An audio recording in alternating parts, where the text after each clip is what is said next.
A Black woman will be the nominee for the Supreme Court, and she will be the most qualified.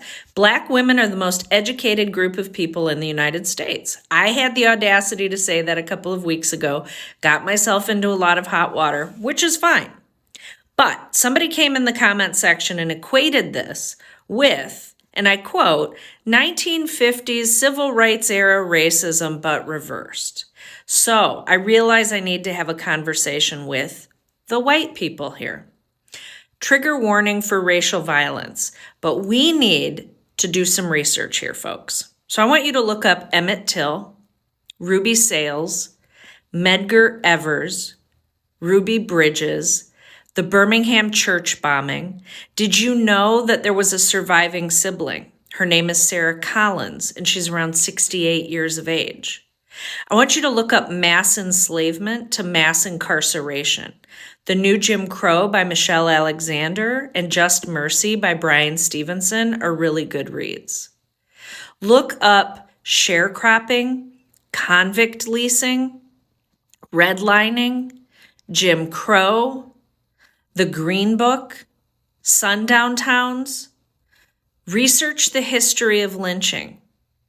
I misspoke in my last video and said the last lynching was in 1981. That's not the case. Also, Amir Locke. Look up Black Wall Street. Look up Bloody Sunday, the march from Selma to Montgomery. When you watch footage from that, keep in mind that those people, some of them are still alive today, have children, have grandchildren. Okay. Now, you've probably heard of the Detroit race riots in 1967. We like to call it the uprising. There were race riots in 1943 and 1865, but they were started by white people, so we don't talk about those race riots. Research gerrymandering.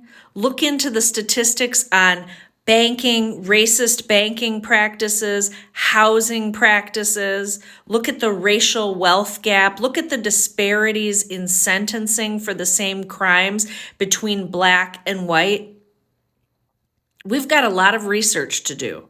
We have been handed a whitewashed garbage historical narrative, but we can do better, we can learn more, and we can show up for racial justice. And at a minimum, we won't be coming into the comment section of people equating the nomination of a Black woman with such racial terrorism and violence.